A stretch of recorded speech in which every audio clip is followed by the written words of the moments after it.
আপনারা দেখছেন news now, খবরের নতুন ভাষা। নমস্কার, আপনারা দেখছেন নিউজ নাও। এই মুহূর্তে আপনাদের সঙ্গে রয়েছে প্রাণে। চোখ রাখছি এই মুহূর্তের খবরের দিকে। খোয়াই জেলা শাসকের উদ্যোগে মঙ্গলবার কৃষ্ণপুর বিধানসভা কেন্দ্রে চাকমাঘাট বাজারে ব্যারেক সংলগ্ন এলাকায় অনুষ্ঠিত ডিএম জনতা দরবারে সাংবাদিকদের জন্য কোনো বসার ব্যবস্থা রাখা হয়নি, ফলে মাটিতে বসেই সংবাদ সংগ্রহ করতে বাধ্য হন তারা। জেলা শাসকের অফিসের এক কর্মচারী সংবাদ সংগ্রহে ব্যস্ত সাংবাদিকদের তাড়িয়ে দেওয়ার চেষ্টা করেছেন বলে অভিযোগ করেন সংশ্লিষ্ট সাংবাদিকরা। এ দৃশ্য প্রত্যক্ষ করেও মঞ্চে থাকা জেলা শাসক, মহকুমা শাসক ও অন্যান্য কর্মকর্তারা নীরব থাকায় প্রশ্নের মুখে প্রশাসনের দায়রোধ। দেখা যায় জনতার দুর্ভোগ, প্রখর রোদে দাঁড়িয়ে পরিষেবা দিতে হয়েছে সাধারণ মানুষকে।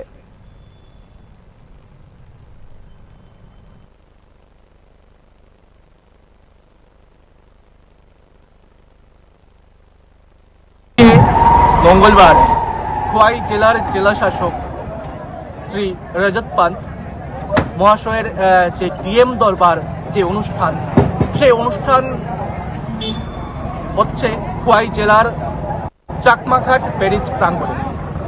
মূলত এই যে আজকের গোটা এই আয়োজন, সেই আয়োজনে সাংবাদিকদের নেমন্ত্রণ করা হয়েছে। সেই নেমন্ত্রণ পত্র রূপে দিয়েছেন তেলিয়ামুড়া মহকুমা শাসক শ্রী অপূর্ব কৃষ্ণ চক্রবর্তী। সেখানটায় দেখা গেছে বানানে ভুল।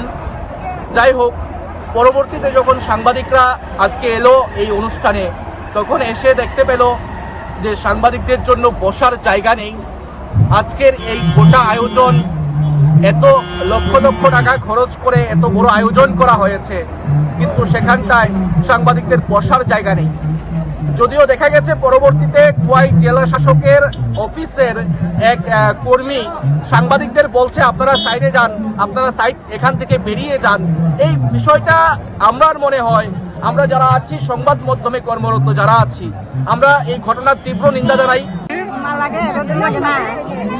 কি কারণে আইসেন এখানে? হ্যাঁ, কাগজ করার লেগা। কত সময় ধরে লাইনে দাঁড়া রয়েছেন? ত্রিপাল টিপাল কিছু দিছে না? কিছু দিছে না? কিরকম সমস্যা হইতেছে? কি নাম আপনার মাসি? কি নাম আপনার? আমার নাম দীপালি দাস। কোন জায়গা থেকে আইছেন আপনি? মহারানীপুর থেকে। হ্যাঁ, মহারানীপুর থেকে। মহারানীপুর থেকে।